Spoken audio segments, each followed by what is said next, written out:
In Biloxi, Mississippi, a decorated ex-Marine named Charles Swift uses all his military experience to make a living on the illegal side, acting as a problem solver and hitman for the feared crime boss, Stan Mullen. Over the course of about 2 decades, Charlie executes all missions and orders with absolute precision, without questioning the motives behind them. Because of his efficiency, he becomes known as Fast Charlie, a nickname that reflects the clean, fast, and professional way he does his jobs and resolves any situation. Over time, he develops a close relationship with Stan, who has dominated the underworld for 47 years and ends up becoming a respected member within the organization. During this period, Charlie also builds a working partnership with Benny Moore, who is responsible for Stan's strip clubs, collaborating with him on more delicate tasks. However, with advancing age, Stan begins to show signs of weakness, having difficulty remembering simple events and details. In a short time, the man who was once feared becomes fragile and spends most of his time isolated in his mansion, making decisions only when necessary. Despite his profession, Charlie leads a quiet and discreet personal life,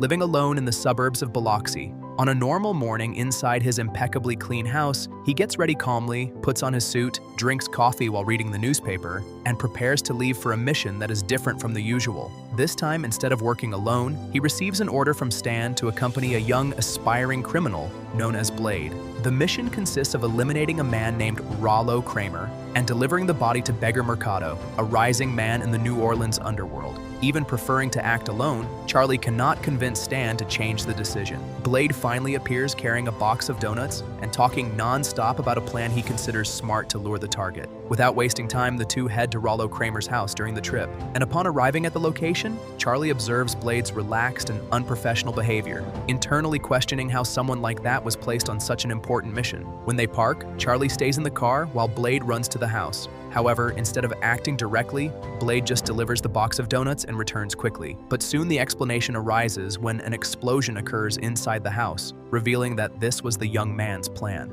Bothered by the disorganized and risky approach, Charlie enters the house to assess the situation and confirms the result of the mission inside. He comes across Rollo's body, but immediately notices a serious problem. The man is decapitated. Given this, Charlie understands that identifying the body becomes a major obstacle, since he would need to prove the identity to the person who ordered the job. Taking control of the situation, he begins to think quickly of a solution. Charlie contacts Benny, explains what happened, and guarantees that he will solve everything without involving Stan, considering the boss's weakened state. Then, he looks for information about someone close to Rollo who can help with the identification. Shortly after, he discovers that Rollo's ex-wife, Marcy Kramer, works as a taxidermist and could be useful at this moment. Upon informing her of her ex-husband's death, Charlie notices that Marcy reacts with an uncommon coldness, as if she had been expecting it for a long time. He then asks to come in and talk better. Inside the house, Charlie observes various animals scattered across the walls, which catches his attention for a few moments, almost as if that environment reflected something internal within himself. He quickly regains focus and explains that Rollo's death was a way to appease other criminal groups in New Orleans who had been harmed by his actions. Next, he makes it clear that the case also involves territory controlled by his boss. Even reluctant, Marcy decides to help. She accompanies Charlie to the car, examines the body, and finds a tattoo that confirms Rollo's identity. Suddenly, Blade points a gun at them and says he now works for the rival. The situation worsens when Charlie notices that the trunk of the car is catching fire, destroying the rest of Rollo's body and further compromising the mission. Faced with this, he has a sudden idea. Observing that Rollo and Blade have practically the same physique, he decides to swap the bodies and find someone to make a new tattoo. After adjusting the whole situation and preparing the necessary evidence, Charlie goes back home. He takes a shower. At this moment, it becomes evident how much he has become accustomed to violence over the years. Later, as part of his routine, Charlie goes to Stan's mansion. There he prepares an elaborate meal for the old man, and the two eat together in a quiet moment. After the meal, Charlie stays for a few hours, keeping him company, patiently dealing with Stan's memory lapses, which have become frequent. After that, Charlie organizes the entire kitchen, separates the food into labeled containers, and leaves everything properly arranged in the fridge, making Stan's daily life easier. Even though it is difficult to accept the fragility of that man who was once so imposing, Charlie decides to continue taking care of him. Then, he puts him to sleep and leaves with a sense of accomplishment. Right after, Charlie returns to professional mode. He takes Blade's body to a junkyard and tries to pass it off as Rollo at the location, meeting Beggar, who is already waiting alongside his men. Beggar analyzes the body carefully, looks for a specific tattoo, finds what he needs, and, satisfied, believes that Rollo has been eliminated as he wished. Without hesitating, he orders the body to be discarded in an alligator-filled lake, ending that part of the deal. After receiving the payment, Charlie fulfills the agreement and heads to Marcy's house to deliver her share. With everything resolved, Charlie prepares to close that chapter, but before leaving, he decides to invite Marcy to dinner. She accepts, moved by curiosity, and the two go to a small Italian restaurant that Charlie enjoys. During dinner, they talk more calmly. Charlie reveals that he likes to cook Italian food and that he developed this interest during his time serving in the army. Marcy, surprised by this unexpected side, also shares a bit about herself. She explains that she likes her job as a taxidermist because she feels she can give a kind of second life to animals that didn't have a fair chance, preserving something of them. After dinner, Charlie takes her back home. On the way back, he notices a different feeling, something he hadn't experienced in years. For the first time, he felt better in someone else's company than alone. A few days later, Stan's team, including Charlie, gathers at the mansion to celebrate the boss's birthday. Even though they are all involved in violent activities, the atmosphere is celebratory, and everyone participates in the moment as Stan celebrates another year of life. After the party, Charlie stays at the location to help with the cleaning. When everyone leaves, Charlie stays by Stan's side, watching a game, just keeping him company. During this moment, Stan shares thoughts about the future and mentions the idea of retiring to a new mansion in Gulf Park, away from the chaos and surrounded by tranquility. Charlie listens attentively and encourages this decision, recognizing that it might be the best path. Taking advantage of Stan being in a calmer moment, he also passes on Beggar's message and suggests the meeting. Stan reacts with irritation upon realizing that someone younger is trying to gain ground without respecting the hierarchy. Still, he decides to schedule a meeting, making it clear that he intends to resolve the situation personally. At the same time, he determines that Charlie should not get involved in this meeting. Later, still remembering the time he spent with Marcy, Charlie sends a dead guinea pig as a gift, a gesture that surprises her positively. At another time, already at home, Charlie begins to clean the car carefully, using strong products to eliminate any trace of the body he had transported. At this point, the situation changes quickly. Two men disguised as workers enter the house with the intention of killing him. Charlie notices the movement through the doorbell camera, anticipates them, and sets up an ambush, eliminating them both quickly and efficiently. Shortly after, on high alert, he contacts Benny to warn him about the attack. Next, he runs to the casino and, upon arriving, notices men linked to Beggar leaving through the back, which raises an immediate danger signal. The worst-case scenario begins to be confirmed. Charlie enters the place and finds everyone dead. The entire team, including Benny's men, has been exterminated. Devastated, he tries to contact Stan, but receives no response. Without wasting time, he decides to go immediately to the mansion.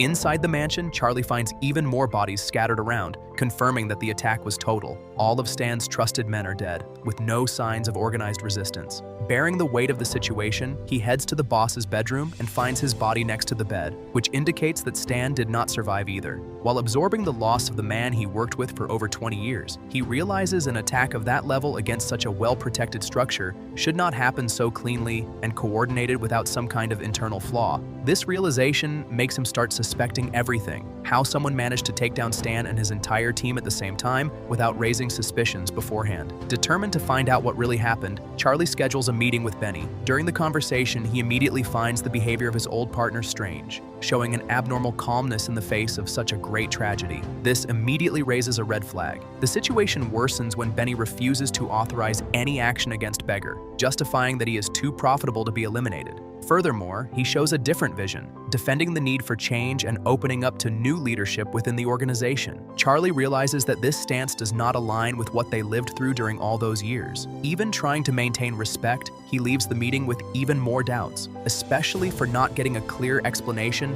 as to why Beggar wanted Rollo dead. With a mind full of questions, Charlie returns home and begins to connect all the signs he had ignored until then. As soon as he arrives home, he collects weapons and hidden money and heads to Benny's house. The person who answers the door is Selena, Benny's wife. Upon seeing Charlie, she immediately realizes that the visit is not friendly. He avoids looking at Selena for too long, showing discomfort with what he is doing, and leaves quickly. Then, Charlie goes to the casino and meets Milt, an acquaintance who works as security, and discovers that Beggar's men have already taken control of the place after declaring war on the old structure. Trying to keep Milt out of the conflict, Charlie hands him money and advises him to stay away as soon as possible. After that, he heads to Benny's office. Despite his violent nature, Charlie still shows some emotional limits, but at that moment he decides to act bluntly. As soon as he enters, he shoots Benny in the shoulder to make it clear that he wants immediate answers. Under pressure, Benny finally reveals what he was hiding. Rollo possesses a compromising video involving Beggar, something that could lead to his arrest for a long period. With this information, Charlie understands the motive behind all the movement. Faced with the betrayal and the breach of loyalty,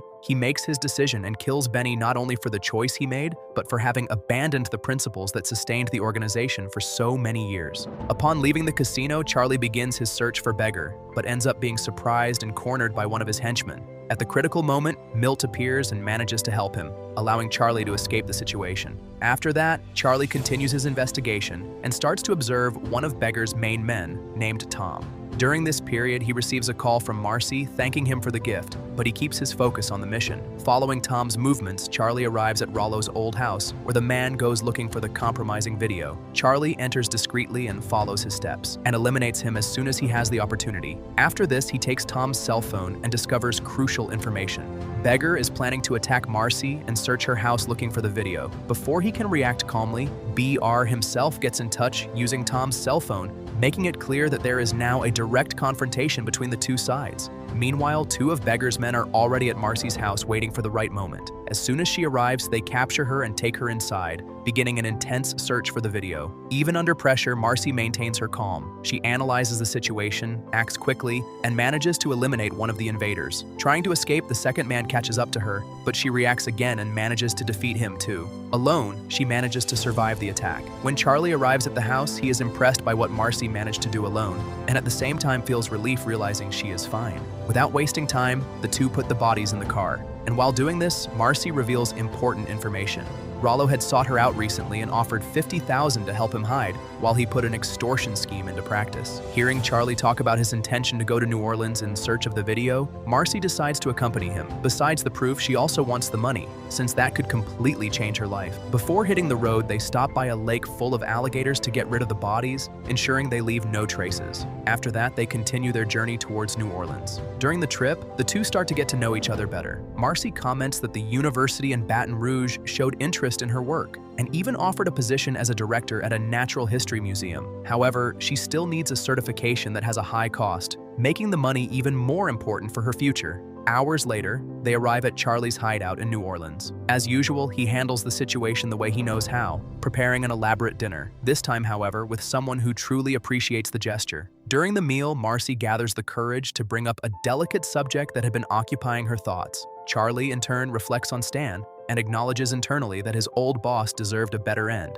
something more dignified than what happened. After a quiet night where they talk and get to know each other better, the two, already tired, go to sleep. The next morning, they head to Rollo's old house and keep observing the place for a while. To ensure no one is inside, they send a delivery as a test. When they confirm that the place is empty, they cautiously enter and notice that everything has already been ransacked by BR's men. While Charlie searches for any clue that might have been left behind, Marcy ends up looking through old wedding objects and is pulled back into memories she clearly preferred to avoid. After a few minutes of searching, Charlie finds a hotel check-in receipt. He calls the place pretending to be Rollo and requests a detailed bill, believing this might lead to some clue.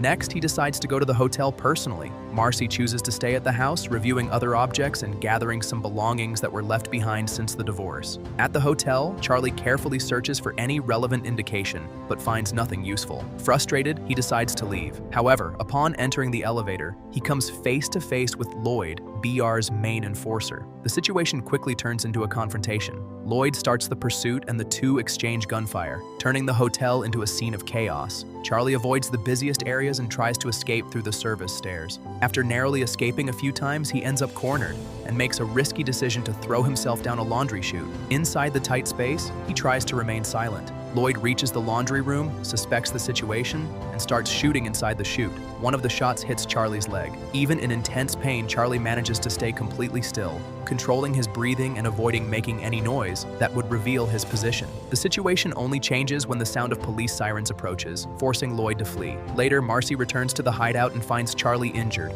trying to tend to his own wound. Worried, she suggests that he consider leaving that life behind and start planning a new path. Hearing this, Charlie reveals that he has a desire to go to Italy, something he had been keeping to himself. Marcy gets excited about the idea and truly encourages him to follow this plan. While analyzing Rollo's detailed hotel bill, Marcy notices a curious detail. Even while on the run, he made several calls to his own mother. The next morning, the two go to Mrs. Kramer's house. The reception is hostile, but even so, Marcy starts looking for a red box, where she believes the answer might be. After hours of searching, she finally finds the box. However, upon opening it, she realizes it is empty. There is no money, nor any clue. Confused by the situation, Marcy stares at Mrs. Kramer in search of an explanation. The response comes with a mocking tone. The woman reveals that her own son intended to leave the money to her, so she decided to take the $50,000 and spend it all on cosmetic surgery. With no willingness to continue there, Charlie and Marcy leave without taking anything. Faced with the lack of results and now without the money, Marcy decides to walk away from that dangerous situation and asks Charlie to drop her off at the bus station. Sensing her frustration, he offers money to help, but Marcy refuses, making it clear that she intends to start over on her own. Shortly after, Charlie decides to say what he was keeping inside and admits that he likes her. The revelation completely changes the mood between the two, creating an unexpected, charged silence. At that moment, Marcy has an epiphany. She realizes that she knows where the thing everyone is looking for might be. The two head to a bar, and inside, Marcy assumes a role with Vicente, pretending to be the angry and resentful ex-wife. Using this posture, she manages to pass by the suspicious men at the place without raising suspicion. Without hesitating, she invades his office and starts searching for clues. In a short time, she finds what everyone wanted, the proof. Carefully, she reorganizes everything, hides the CD, and leaves the office, still maintaining her act as if she were just someone angry about the past. However, upon leaving, she is stopped by the men at the place who inform her that Beggar is looking for her. They don't allow her to leave. At that moment, Charlie appears armed, resolves the situation under pressure, and directs Marcy to go back to the hideout while he stays to deal with the rest. But the plan doesn't last long. Lloyd suddenly appears, points a gun at Charlie, and informs him that BR wants to speak with him personally in Mississippi. Out of alternatives, Charlie gets in the car with Lloyd, who maintains a cold and threatening demeanor throughout the trip. After a few hours on the road, Charlie spots an opportunity and decides to act, causing a direct impact that kills Lloyd on the spot. With a crowd of people forming around the accident, Charlie takes advantage of the confusion, takes another car, and flees the scene. A short time later, the phone rings. The message is direct and urgent, indicating that Marcy is in danger and that he has a limited amount of time before something worse happens. Without hesitating, Charlie accelerates to the maximum and drives quickly to the junkyard. Upon arriving, he finds Marcy there. She is tied up. Before Charlie can react, the henchmen demand that he take off his clothes and hand over the CD, and he hesitates for an instant, evaluating the situation and the risk involved. It is at that moment that Beggar appears, taking control. He points the gun directly at Marcy's head. Faced with the pressure, Charlie responds unexpectedly. He creates a distraction stating that Benny discovered his betrayal. This leaves BR confused about what is happening. Charlie had prepared everything in advance. Milt was hiding among the cars, waiting for the right moment to act. A single shot is fired with precision. BR falls instantly, ending the confrontation. Sometime later, Charlie and Marcy find Stan alive. He appears to be confused, not fully understanding what happened around him. Next, he reveals the truth to Marcy. He already suspected that Beggar was setting up an ambush, and, as a precaution, even before the meeting, decided to take Stan off the scene and send him to a safe place. But when he got to the mansion, he found something that confirmed his suspicions. The body of the driver, Paul, was in Stan's bedroom. Without wasting time, he put a plan into action. With the help of an ally, he managed to forge a fake death certificate. From there, the play was simple and cold. Now Stan will assume the fake identity of a man named Green, while the real driver was buried as if he were Stan. Now his boss, after so many years, will be able to retire and live a quiet life, away from crime. Shortly after, an old acquaintance of Charlie's, Giselle, appears at the scene. Now responsible for taking care of Stan, she takes him away from there to continue this new life. Before leaving, Stan expresses the desire for them to visit him in the future, maintaining a bond even at a distance. Later, already on the road, Charlie hands Marcy $50,000 as payment for her help in the whole situation. With everything resolved, he makes it clear that she is free to follow whatever path she wants. However, Marcy surprises him by refusing the money as a simple end to the journey. Instead, she makes a different proposal. She suggests that the two go to Italy together, using the money as a foundation to build a new life. This time, Charlie doesn't hesitate.